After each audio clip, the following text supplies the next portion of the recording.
Brother அது பாத்தீங்களா?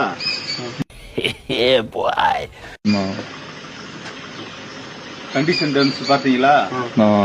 என்ன போட்டிருக்காரு? சொல்லியிருக்கா என்ன சொல்லு அலௌட் இல்லைன்னு போட்டிருக்கா? அதுக்கு என்ன மீனிங்? அப்ப நாங்க எது இது பண்றோமா? இதெல்லாம் வந்து நார்மல் ஃபைன், உனக்கு வார்னிங் ஃபைன். நெக்ஸ்ட் டைம்ல ப்ராப்பரா வரணும். நம்ம இது ஒரு பெரிய பிரச்சனையே கிடையாது. நாளைக்கு மெயினான ஒர்க் உனக்கு ஜாப்ல வந்து டிஸ்டர்ப் ஆகும். எப்படி குடுக்கறது? பார்த்து கேர்ஃபுல்லா கொண்டு போனேன். ஏதோ இந்த வெளிநாட்டு அதுன்றதுனாலதான் சரியா? கேமரா வேற தெரியுது. உள்ள சொருகு பேக்ல வச்சுக்க. போயிட்டு